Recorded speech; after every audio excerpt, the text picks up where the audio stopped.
Dr. Carter received a PhD in philosophy from Cornell University in 1968 and worked as a philosophy professor at Rutgers University for 5 years before coming to BYU. He has served as chair of the philosophy department here twice and as director of the BYU Study Abroad in both Salzburg and Vienna. In addition to his dozens of works, journal articles, and presentations on the history and philosophy of medicine, Dr. Carter has published several books on the subject, including Childbed Fever, a scientific biography of Ignaz Semmelweis, published in 1994, and co-written with his wife, Barbara Carter, who is with us today. The Rise of Causal Concepts of Disease, published in 2002, as well as publishing translations of works by both Robert Koch and Semmelweis. He also, in 2012, published The Decline of Therapeutic Bloodletting and the Collapse of Traditional Medicine, which we will get to hear a little bit more about today. So, ladies and gentlemen, please join me in welcoming Dr. Carter.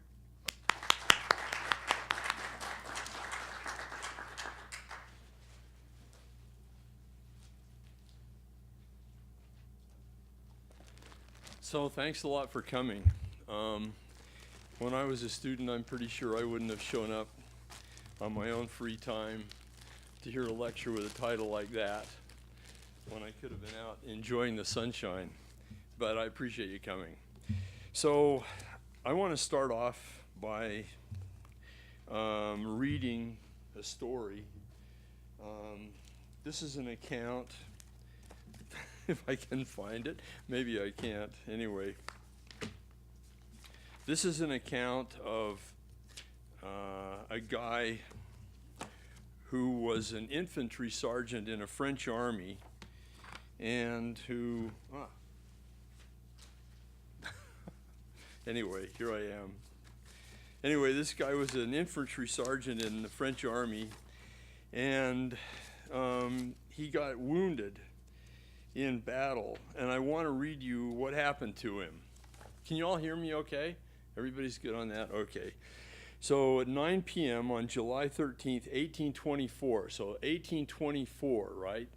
A 21-year-old sergeant in the French Regiment of Infantry was stabbed through the chest while engaged in single combat. His right carotid artery was punctured, and within minutes he was unconscious from loss of blood. The bleeding was controlled by very forcible compression, and the sergeant was quickly transported to a local hospital. By the way, some of this is quotations from the original report, some of it's not. I'm not going to say quote, unquote, all that kind of stuff. I'll just read you the whole thing through. So they take him to the hospital. At 9:30, the patient was placed in bed, his head and shoulders being raised by pillows. He was immediately bled from the arm 20 ounces. So they take 20 ounces of blood. Here's a guy in battle, gets stabbed through the chest, faints from loss of blood. They get him to the hospital. First thing they do is take out 20 more ounces of blood. At 1 o'clock in the morning, a second bleeding was ordered to the amount of 12 ounces. 2 hours later, another 12 ounces were taken. The chief physician, Professor Delpech, arrived at 7 in the morning. He ordered an immediate bleeding of 10 more ounces, and 5 more bleedings of 8 or 10 ounces each followed at regular intervals through the next 14 hours.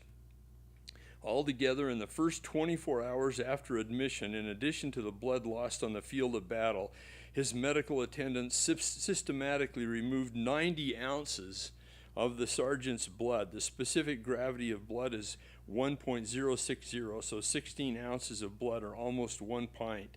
Thus, in the first day of treatment, more than half the sergeant's normal supply of blood, which would be about 10 pints, was deliberately drained away.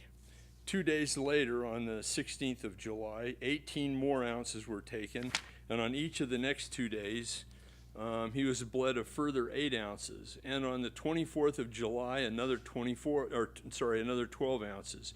The wound remained sore and swollen, and by the 29th of July, it was evident to Delpech that suppurative inflammation had commenced. He ordered 12 leeches applied to the most sensitive part of the wound, and later in the day, 20 more leeches were applied to the same area. The next afternoon, 4 ounces of blood escaped from the wound in a large jet. In response to this accident, 4 more ounces were drained, and more leeches were applied. Over the next 3 days, a total of 40 more leeches were applied to the most painful part of the wound. Toward the end of September, so a couple of months after he was stabbed, the strength of the patient had very much recovered. He left his bed and could take a little exercise. He was discharged from the hospital on October 3rd. Delpeck, the professor, concluded that by the large quantity of blood lost amounting to 170 ounces, which is nearly 11 pints, so more than a normal person probably would have had, besides that drawn by the application of a total of 72 leeches, which would be about another 2 pints, the life of the patient was preserved. Now, we read that today and we think, how in the world could this happen? What were these guys thinking, right? So, and by the way, to check a couple of other quotations that I'll be mentioning later, I checked this last night, and to my chagrin, that story, which I found in a medical journal and published in a book, now appears on Wikipedia. So you can look that up and read the details. I will say at least they gave me credit for it. So anyway, so you wonder what could they have been thinking to take all that blood out of this guy and hope that he would recover, which he ultimately did. Well, one thing that's amazing is that taking of blood, not acupuncture, but the taking of blood is like almost a universal. It was practiced in ancient India and China, from whence we get acupuncture. So acupuncture started out probably as a kind of bloodletting. It was the main therapy used by the Egyptian and Greek physicians. Galen, who was the most famous Roman physician, wrote tracts on bloodletting and argued forcibly in favor of it. The Babylonian Talmud, which was put together from much older documents in the 5th century AD, in English takes up about 34 volumes and covers all kinds of stuff, and among other things, they talk about medical practices. And bloodletting is by far the most commonly mentioned therapy in the Babylonian Talmud. It was practiced extensively in Europe through the Middle Ages, and in the 18th and 19th centuries, it was like the main therapy. In fact, there's a British medical periodical which is called The Lancet. Some of you might have encountered it. And the lancet was the implement that was used to open veins when people were taking blood. So the journal that is still probably the most famous and sort of important medical journal that's published in Great Britain is still named after the lancet, which was the main medical tool, the symbol of the medical profession. I think it was 1824 when the Lancet started being published. It turns out by medical anthropologists have studied practices of various cultures around the world. Bloodletting was practiced in the islands of the South Pacific, in the Amazon basin, in the jungles of Southeast Asia. It was practiced also in North America by the American Indians. And so it's like bloodletting as a therapeutic measure has like been universally practiced. And so it wasn't just some weird thing that people did in the 19th century. It's actually still practiced today for certain diseases. For example, when there's too much iron in the blood. It's also useful when you're like reattaching a finger. If somebody gets their finger cut off and you get it back on there in a hurry, then what happens is the arteries will start working right away, but it takes a while for the veins to kick in. So blood pools in the member that you've reattached, and so physicians will use bloodletting to drain off some of the extra liquid. If you're doing facial surgery, it often turns out to be useful to, it's kind of the same thing. In cosmetic surgery, often blood will pool in certain parts of the face. I've got a picture here, you can't see it, but I'll tell you how gross it is. This is an eyelid, and there are like 5 leeches attached to the thing. So this is from a contemporary medical journal. So it's still used occasionally, and if that's not bad enough for you, here I got a thing from a British publication. Demi Moore admits to bizarre beauty secret. I let leeches suck my blood. And there are pictures of her in here. So it doesn't show the leeches, but she and other stars from Hollywood, one of whom is Madonna, have gone to Vienna. I don't know if they're still doing this, but they were going to Vienna and having leeches applied to them. And my son, who knows somebody who was involved in this, said that when they come back from having these leeches applied to their face, they look horrible at the beginning, black and blue all over, but within a couple of weeks that goes away and they look decades younger, in the words of my son, who got this report at least third hand, so it must be right? So there are people who still engage in this sort of stuff. I'm not really interested in what's going on today, because the physicians who use bloodletting for whatever reason, is a whole different story than the one that I'm interested in. What I'm interested in is what these guys, like the physicians who are working on this poor infantry sergeant, what were they thinking, right? Because it was really toward the early part of the 19th century, about 1830, that bloodletting really hit its crest as far as like Europe is concerned. And I'm interested in that and what was going on for those things, or in those days. And one reason why this is interesting to me is if you go from about 1830, which was really when bloodletting was the most popular therapy and being practiced right and left by every medical practitioner in Europe, 30 years later, it had virtually ceased.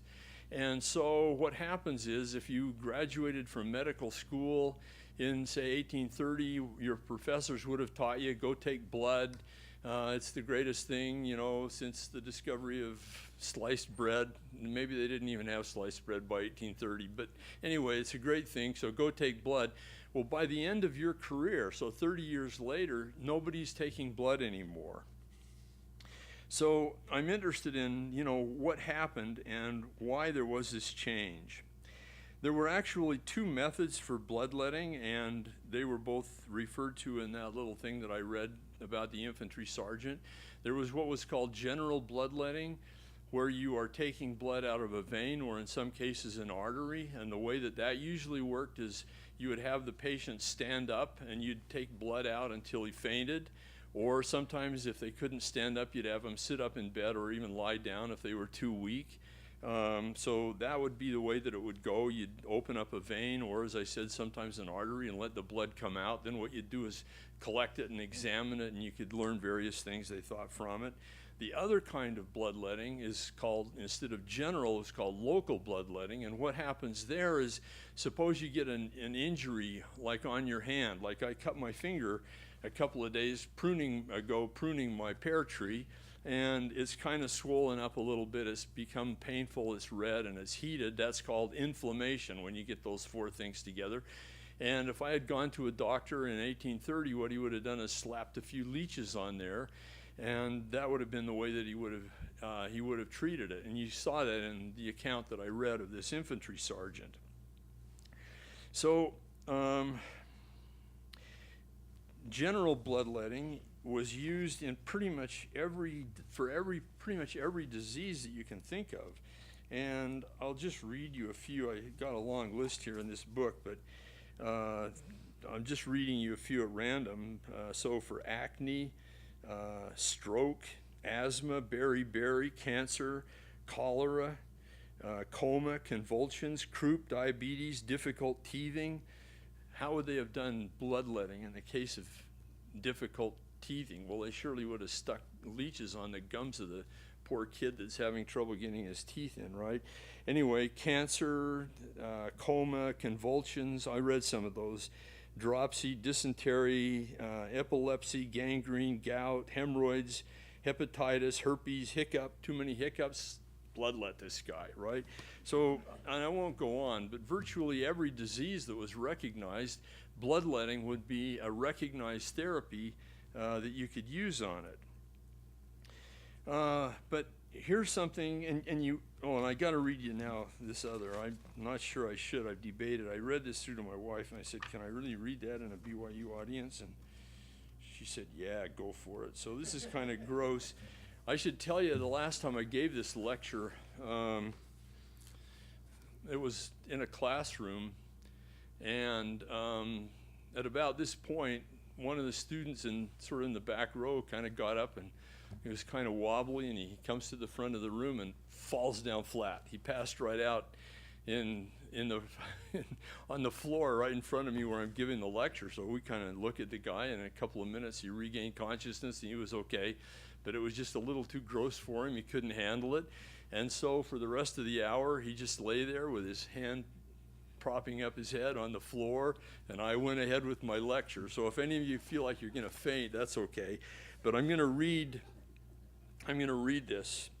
I guess I should, let me tell you one more thing first. So with local bloodletting, where they're applying leeches usually to whatever may be the part of your body that's wounded, what they wanted to do is get it as close to the wound as possible. So if you had an earache, they'd stick leeches in your ear as far as they can get them in there.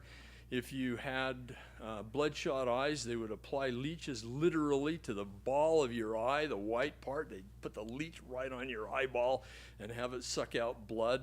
If you got a sore throat, they would stick them down your throat, and or an inflamed tonsil, the leeches go right in your mouth and down your throat.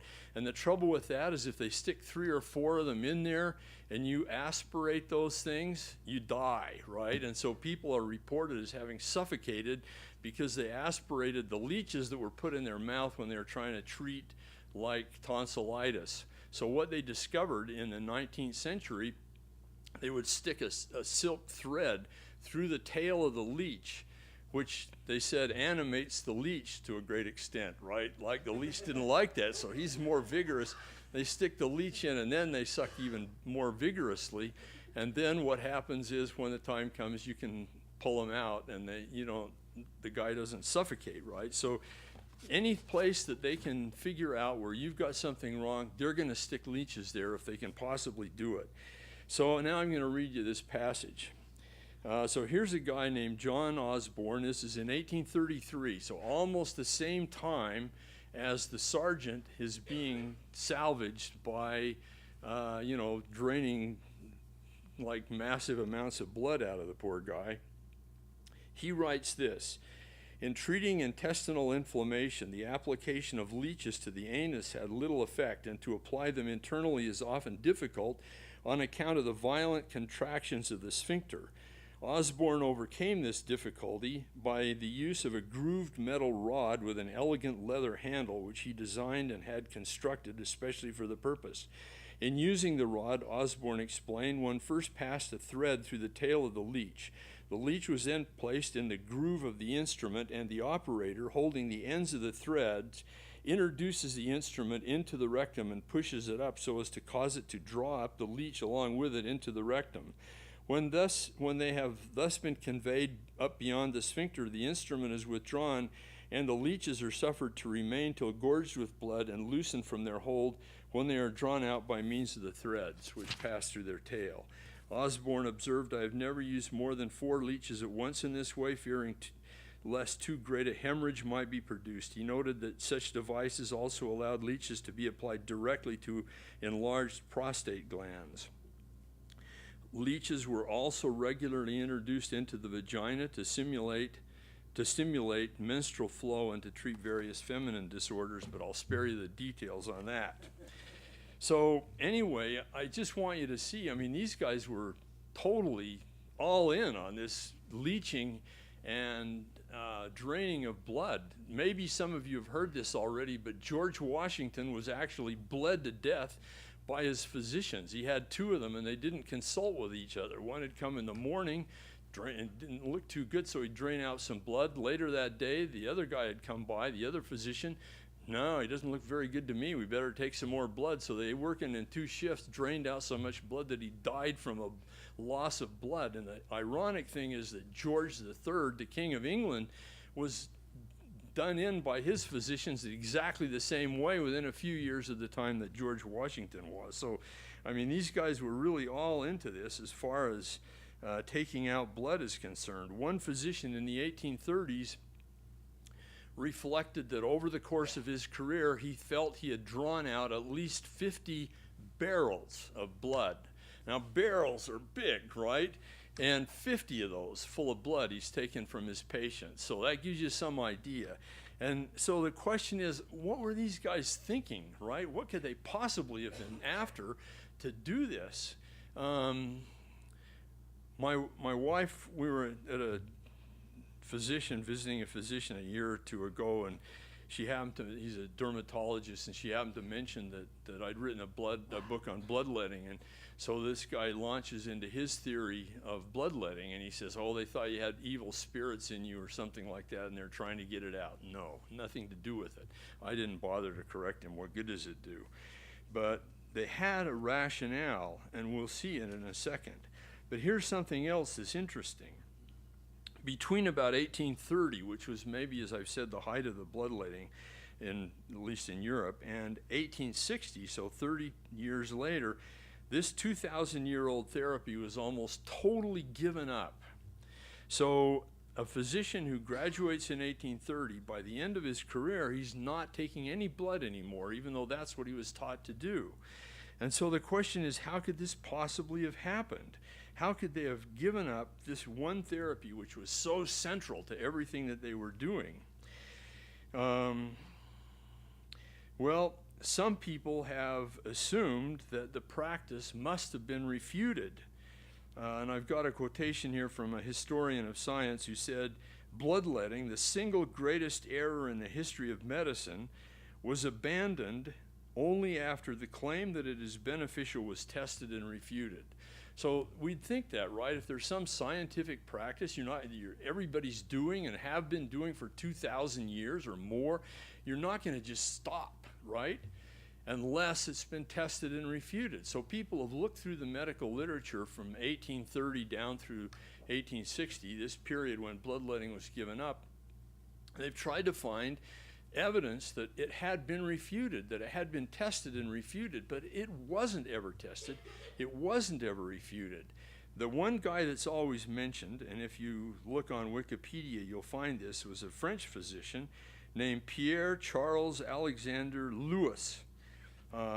And according to Wikipedia, and of course we know they're always right, according to Wikipedia, the numerical analysis, the numerical method, so it's taking statistics, right, allowed Lewis to demonstrate that phlebotomy, which is bloodletting, was entirely ineffective in the treatment of pneumonia and various fevers. Well, Lewis wrote an article in 1828, and here it is, and he wrote a book in 1835, and here it is. And I've read these things through, and there's not any place in here where Lewis argues against bloodletting. All he says is, and he did statistical studies on this, he found that among his patients, if somebody had pneumonia and you started taking blood within the first 2 days of the onset of symptoms, it would dramatically shorten the length of time that the person would suffer from those symptoms. Whereas if you waited any longer, say 4 days, it didn't seem to have any impact.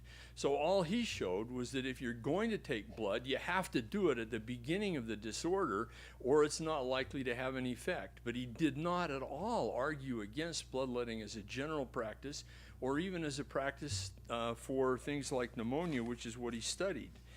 And if you look carefully, and I have, there's not a single article in which bloodletting was tested and argued against. Nobody argued against bloodletting at all. But yet, in the space of 30 years, it was totally given up by people who had been trained to use it in virtually every case of disease that they confronted. And this is, to me, a great mystery. How could this have happened? How could it be that people would have given up something that was so central to their profession as bloodletting was, without any evidence that it didn't work, right? How could they have possibly done that? And the physicians themselves didn't really have any answer for that. I want to read you a little quotation from a lecture that was given in 1860. So this is now at when bloodletting is pretty much gone, right? It's declined. This was from a lecture that was given in the Philadelphia County Medical Society. And in this meeting, there was a symposium in which they discussed the reasons for the decline of bloodletting. And one participant noted that the change had taken place involuntarily and unconsciously, No one can justify it, not among any particular class of practitioners, nor among those of any particular country or place, but almost universally, the great body of the profession everywhere, and without previous exchange of views, we might almost say without themselves being aware of the fact, made bloodletting to a certain extent a subordinate remedy, even in diseases, in the treatment of which but a short time before it had been considered the chief remedy. So the doctors themselves don't know why this has been given up. They say, hey, nobody's taking blood anymore. Why don't we do that? And they didn't know, right? Nobody knew. So it wasn't as though there had been some kind of study, like by Lewis or whoever, which showed that bloodletting didn't work. Instead, it's just that they all stopped doing it. And that to me is a great mystery. That's something I wanted to understand. And so I spent quite a bit of time studying this. So to see how bloodletting worked, so we got two questions, right? How in the world could they have taken out all this blood and thought they were doing anything worthwhile first? And second is, if it was worthwhile and they thought it was worthwhile and they believed in it, why would they have stopped without any evidence that it didn't work? So those two questions. To understand, what we have to do is change our thinking a little bit. It's sort of like going from the idea that the earth is the center, where, you know, the planets and the sun and the moon all go around the earth, to thinking that the sun is the center and all the planets go around the sun, including the earth, right? It's a completely different way of thinking.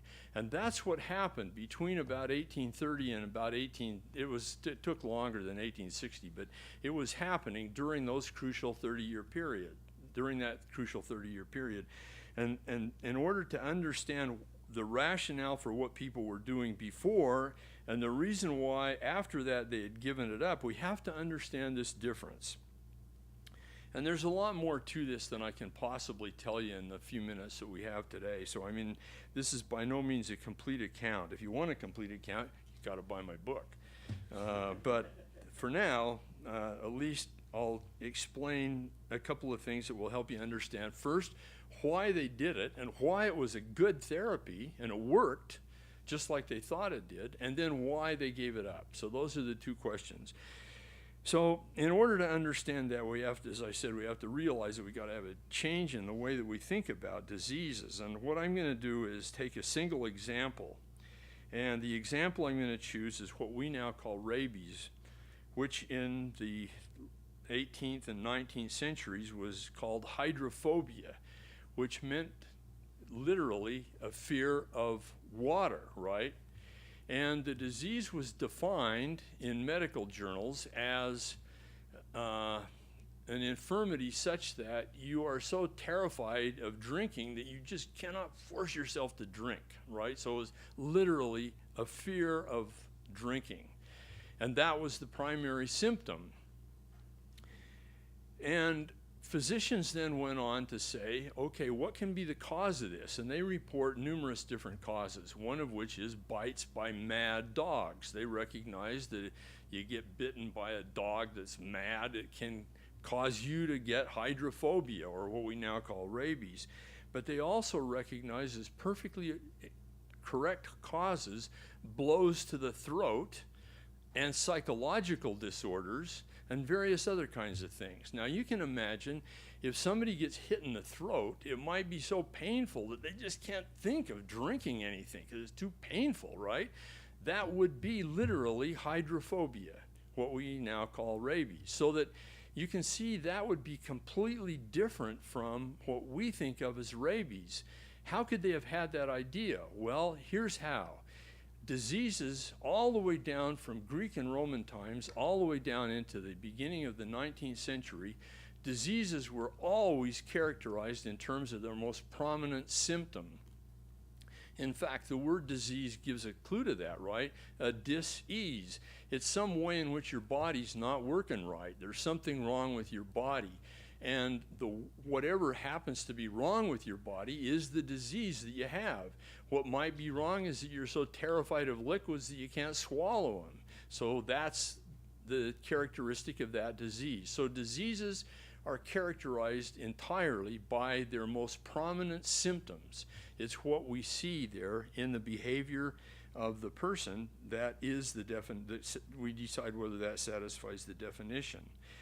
Now, and as I said, all diseases were characterized like that. In general, people in those days were not particularly interested in causes. They came up with all kinds of weird causes, like one cause of hydrophobia is getting hit in the throat, and others might be psychological problems. Doctors often wrote things like, when I see a patient, the cause of his malady is in the past. I can't do anything more about the cause, right? All I got to do is treat what's wrong with him. In other words, treat the symptoms. So doctors were focused entirely on the symptoms, which together constituted the disease in question.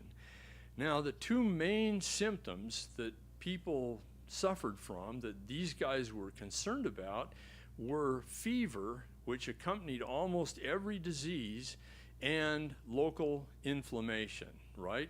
So the two main things that people worried about were fever and inflammation. And if you look, if you think about it, you can see that against these two symptoms, local and general bloodletting would have been effective. Local inflammation, which is still defined as redness, heat, swelling, and pain, just what I got right here on my finger, right, is said to occur when, from whatever cause, I'm reading from a medical text here, from whatever underlying cause, capillaries dilate and become flushed with blood, and blood, including plasma, proteins, and leukocytes, passes into the surrounding tissues. One way of reducing local inflammation is by removing this excess blood and its associated fluids. Removing blood reverses inflammation by reducing redness, heat, swelling, and to some extent it may reduce pain. This is a fact. It's something that we're all aware of. In fact, it comes close to being true by definition, right? Because that's what inflammation is still today. Even today, one means of reducing local inflammation is by removing blood and other fluids from the inflamed area, although we usually prefer other therapies such as ice packs or anti-inflammatory drugs.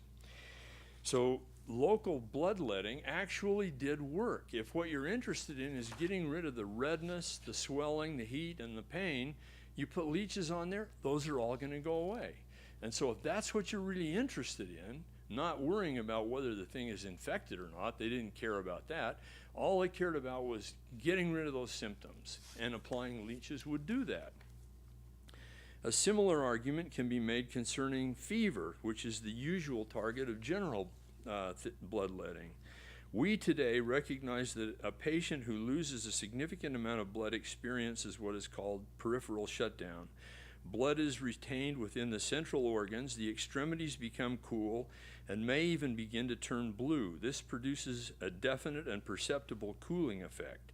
Once again, if one is concerned only to reduce fever, one way of doing it is by abstracting blood. It is an indisputable fact today, as it was 200 years ago, that removing a significant amount of blood will generally lower the body temperature of a patient. Once again, if fever, as opposed to some underlying problem like a bacterial infection, is seen as the ultimate target of treatment, as indeed it was seen in early 19th century medicine, then general bloodletting is truly effective. In this respect, there is no doubt that from their point of view, earlier physicians were correct, right? So this guy gets stabbed in the heart. You're worried that he's going to have fever, right? So you start taking out blood.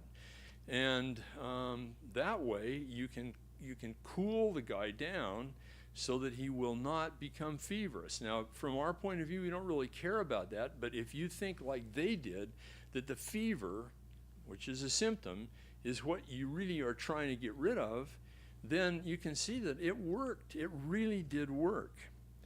So, given that diseases were defined that way, it made perfect sense to take blood. Now, we might quibble with how much blood they took and so forth, but the basic strategy, given what their goal was, made perfect sense.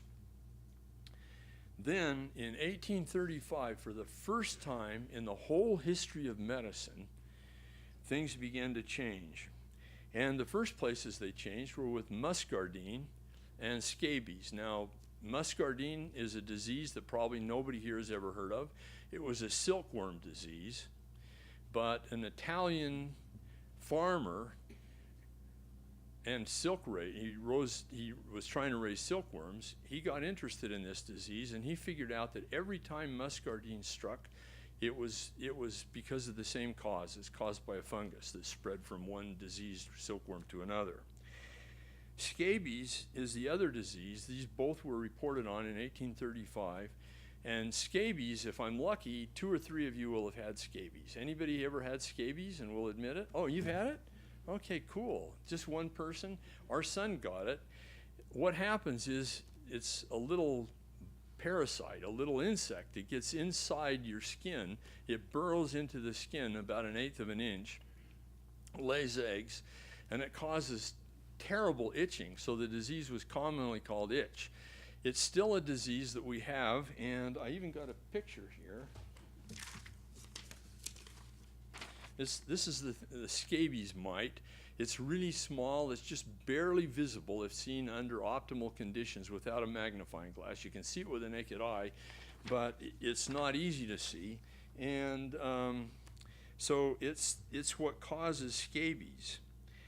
Now, people thought first that scabies was a local inflammation because they'd look where scabies usually get you is like in the inside of your elbow. I don't know, what's this called? This part of your arm here, or maybe your wrist. So it's usually on places where you have a joint, and it spreads and it will cause lots of itching, and it's a very uncomfortable disease to have.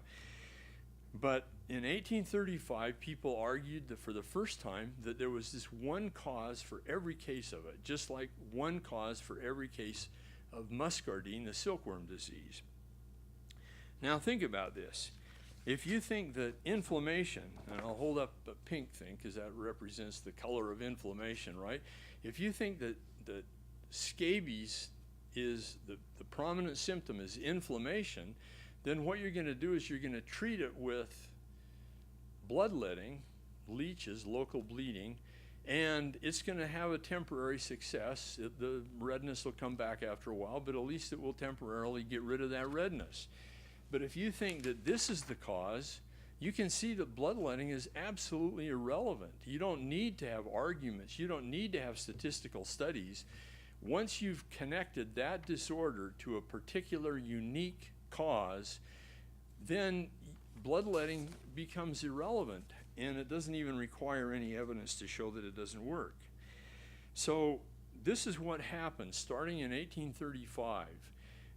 5 different diseases. It's really quite remarkable because never before in the whole history of medicine had this happened, but in that one year, 5 different diseases were connected to specific causes that were held to be the same in every case. And gradually, and so those diseases were redefined, no longer in terms of a symptom, but in terms of the cause, the Acharies mite or whatever it might be. So what happens is, as diseases get redefined in terms of their causes, then people stop bloodletting because they just don't see it as relevant anymore. So there aren't any statistical studies, but gradually as people develop this new way of thinking about diseases, a new way of defining diseases, bloodletting just fell away. It just stopped. It was a semantic change. It was a new way to talk and think. It didn't involve the kinds of studies that we normally associate with science. You could almost say that it was a philosophical change. And the physicians themselves, since this is happening over a period of 30, 40, 50 years, the physicians themselves were not aware really that their thinking had changed, and it's happening bit by bit with different specific diseases as people came to understand their causes. So I want to read to you a couple of quotations. So the first thing is, bloodletting made perfect sense from the point of view of people early on, and it was because they were treating symptoms. And why bloodletting vanished, there are several reasons, but the main reason, the only one I've talked about today, was that new concepts of disease emerged from which it was obvious that bloodletting wasn't the appropriate therapy. And that just gradually swept through medicine as people came to understand more and more diseases in terms of various kinds of causes like microorganisms. So the French chemist Lavoisier in 1789 wrote this: "As ideas are preserved and communicated by means of words, it necessarily follows that we cannot improve the language of any science without at the same time improving the science itself. Neither can we, on the other hand, improve science without improving the language or nomenclature which belongs to it." I think that's so profound, right? If you want to improve a science, one thing you got to do is improve the language that the science is framed in. A second quotation, this from Thomas Mann, the great German novelist. He said, he wrote in 1936, "Science never makes an advance until philosophy authorizes and compels it to do so." Now, I couldn't resist putting that in because I'm in philosophy. That's my field, right? So we're better than, well, I won't say that. Anyway, so philosophy must authorize, and I think what that means is a change of language must authorize and compel science to make progress in a certain way. Okay, so what we'll do, I'm happy to entertain some questions. We've still got about 5 more minutes. This, as I understand, is being recorded, so I've been asked to have you come down here and use that microphone if you want to ask a question. Barbara? Just tell them the mark that the leech leaves on you. Oh yeah, Barbara finds this interesting. It is interesting, but when a leech bites you, it leaves a mark that's just like the symbol of a Mercedes-Benz car, right? Not a circle around, but the little triangular, inside-out triangle thing that's on the inside. And how does the story go? We had a friend who bought a Mercedes-Benz, and Barbara pointed out that once he needed to have it repaired, he'd realize why that leech symbol was appropriate, right? So, right. Okay, any questions? Okay, cool.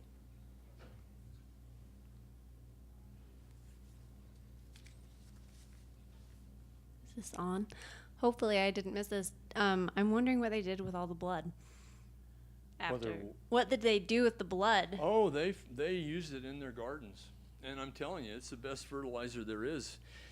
So I think our crops suffered a definite loss when they no longer could. I mean, you can imagine 50 barrels of blood that this guy used over the 30, 40 years of his career. Boy, I'll bet he had the best garden in town.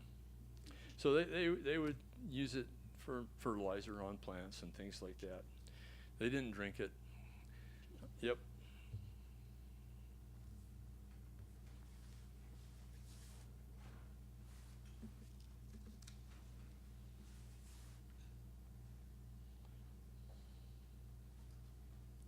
Kind of a side question on that. Did they use, so they obviously let blood on humans. Did they do that with animals as well Yeah, that were they sick? did. And the veterinary medicine got started later, and so they weren't doing a lot of that. But yeah, they definitely used bloodletting on animals as well. So yeah. So the poor little animals, they couldn't escape the grasp of these physicians who wanted to let blood at every opportunity. Okay, any other questions? Okay, well, yep. Tell them how they got the leeches. They get dogs in the swamp. Yeah, how they got the leeches. They were using vast numbers, tens of thousands of leeches were being used in Great Britain alone each year. And they were importing them from all over the world, literally. Even as far as Australia, they're importing leeches into Western Europe because these guys were going through leeches right and left. But the way that they would do it, one of the ways that they would do it is they would take a cow or an old donkey, some animal that was on its last legs, drive it into the swamp, let the leeches attach themselves to the belly of the animal, and after a couple of days they'd drag the thing back out and then pull off the leeches off their stomach. And I should read you this quote from Demi Moore, which is so incredibly stupid you can hardly believe it. She's talking about the leeches that they used on her, and she says, "These aren't just swamp leeches, though. We're talking about highly trained medicinal leeches." Let me tell you, sweetie, there's no such thing as a highly trained leech, medicinal or otherwise. These are swamp creatures that you are having them put on you, regardless of what they may have told you. Any other questions or comments? Okay, well, thanks a lot. I appreciate you coming.